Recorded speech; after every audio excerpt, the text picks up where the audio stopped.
All right. Hey friends, this is What Was the Lewis and Clark Expedition? And this is Chapter 6 and possibly Chapter 7. Chapter 6, Travel on the Rivers. Always keeping a sharp eye out for grizzlies, the Corps kept heading west until they arrived at the place where the Yellowstone and Missouri rivers met. The explorers knew that the Yellowstone River would lead them to the Columbia River and from there to the Pacific Ocean. It was an important milestone.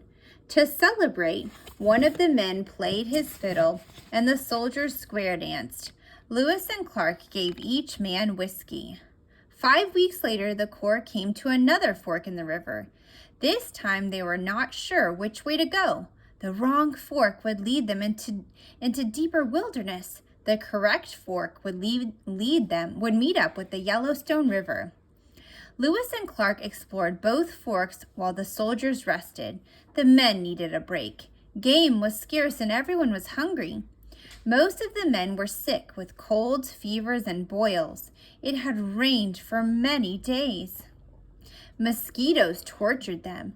The thorns of the prickly pear cactus had cut the men's feet right through their moccasins. After 5 days of exploring, Lewis and Clark decided that the explorers should take the South Fork. It was the right choice. The Corps hid their red Piragu, then buried dried food, supplies, and gunpowder in a pit called a cache.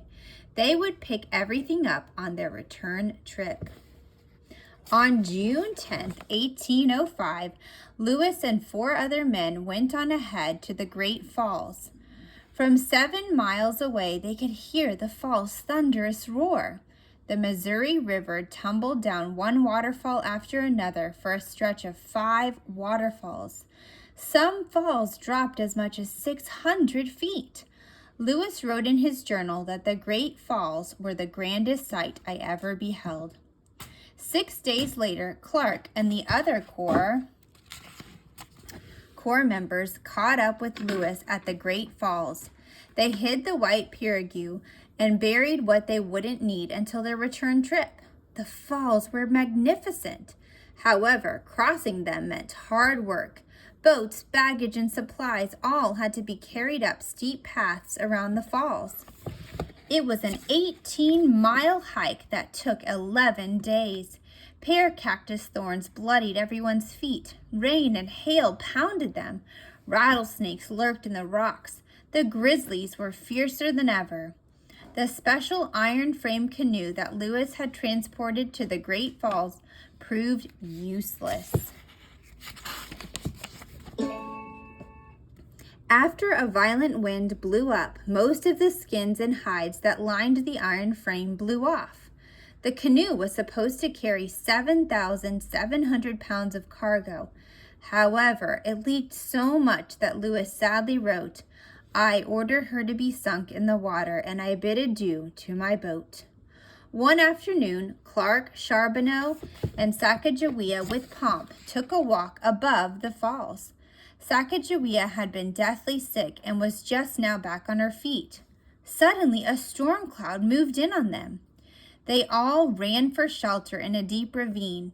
An overhead rock ledge protected them from the hailstones the size of apples, but they were not out of danger. A flash flood roared down the ravine toward them.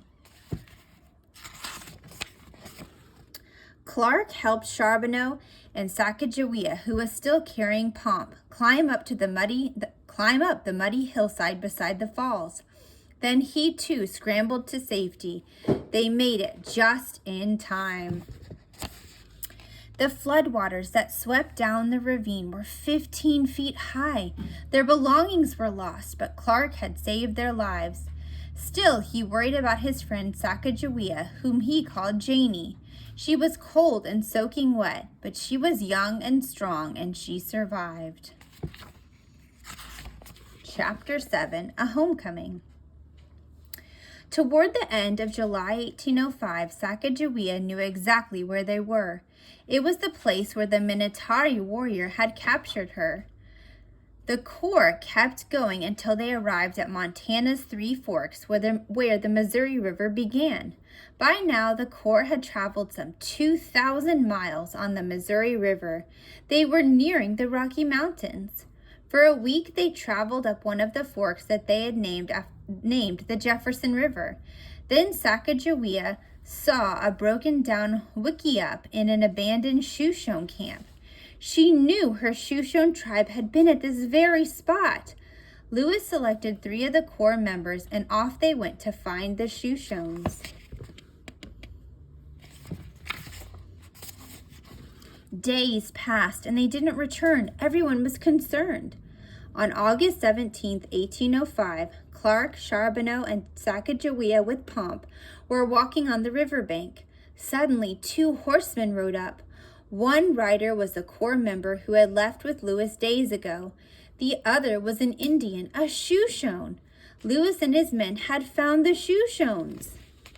It was time to get to work. With Lewis and Clark reunited, the men began constructing a camp on the Beaver Head River called Camp Fortunate. It was named for their good fortune in finding the Shoshone people. Once again, Sacagawea was of great help. Lewis and Clark asked her to translate during their meetings with the Shoshones. The first meeting was held with everyone seated in a circle under a shade of a Piragu sail. When the Shoshone chief spoke for the first time, Sacagawea gasped. She knew his voice. The chief was her brother, Camawait. She jumped up and threw her arms around him. They both wept with joy. When Sacagawea had caught her breath, she translated for the Corps members. They traded trinkets, medals, guns, and ammunition with the Shoshones for 29 horses and a mule. The deal was done. Now the Corps would be able to cross the Rocky Mountains. The Corps buried their supplies and sank their canoes in a fork of the Jefferson River. Everything would be there waiting for them when they returned. On August 30th, 1805, Sacagawea bid a sad farewell to her brother and the Shoshone people. Did she want to stay? She probably did, but she never complained about continuing on. She was a wife and mother now. Her life centered around Pompey and Charbonneau. Besides, they were going to the great waters, the ocean, which she had always wanted to see. Camawait ordered a Shoshone man, Old Toby, and his 4 sons to lead the Corps over the Rocky Mountains' rugged Bitterroot Mountains by the Lolo Trail. Their trip coming over the Bitterroots on the Lemhi Pass had been so difficult that knowing they would have guides lifted everyone's spirits.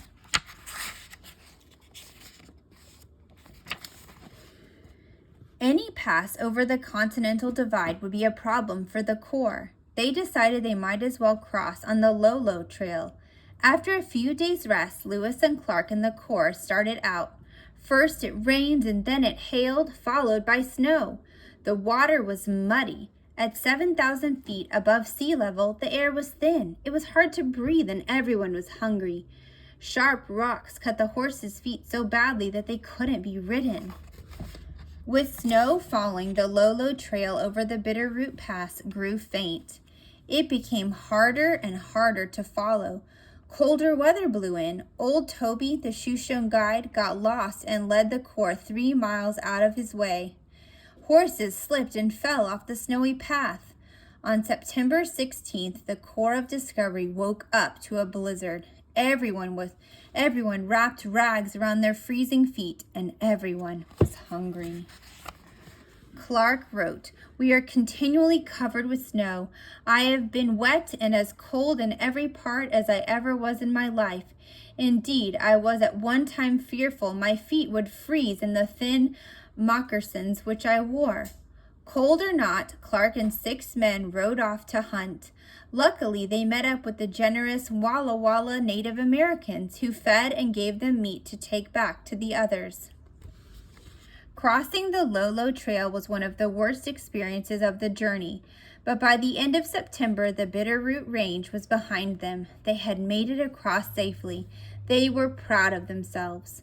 Before starting out on the Clearwater River, the men hollowed out 5 new canoes. They had hundreds of miles still to go.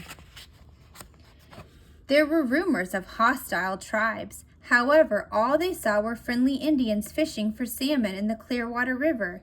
The sight of Sacagawea with pomp told the Indians that the white men were peaceable. Clark wrote, "No woman ever accompanies a war party of Indians." In mid-October, the Corps left the Clearwater River and headed down the Snake River, guided by two Nez Perce chiefs. The chiefs told Lewis and Clark that they would now be traveling by rivers until they reached the Great Waters. The chiefs said that the horses could be left with them. The tribe would care for them until the Corps returned to cross back over the Rocky Mountains. Because Lewis and Clark trusted the Nez Perce, they left their horses with the tribe.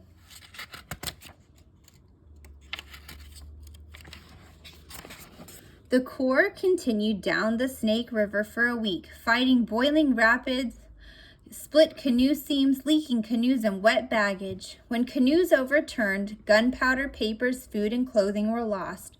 The hungry Corps members lived on dog meat stew, all but Sacagawea. As a Shoshone, she refused to eat dog meat. From the Snake River, they turned on to the Columbia River. The men cheered. Jefferson had told Lewis and Clark that the swift currents of the Columbia River would lead them directly to the Pacific Ocean.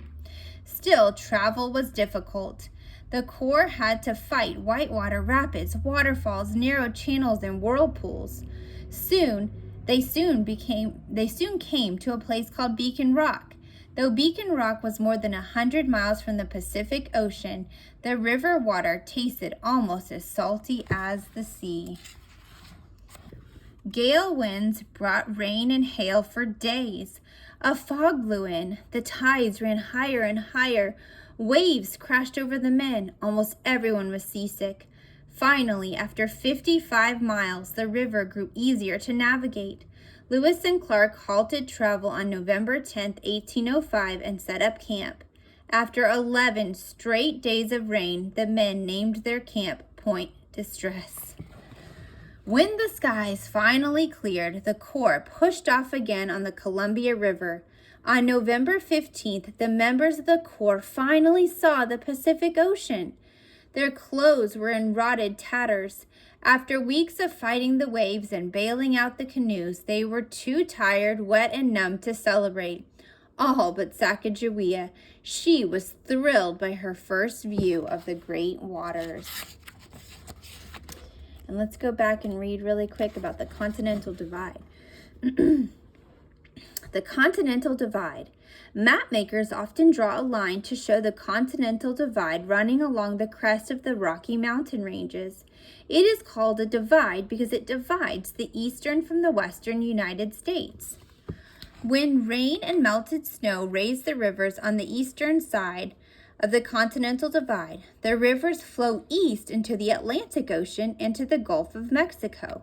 The rivers on the western side of the divide also fill up with rain and melted snow, but they flow west to the Pacific Ocean.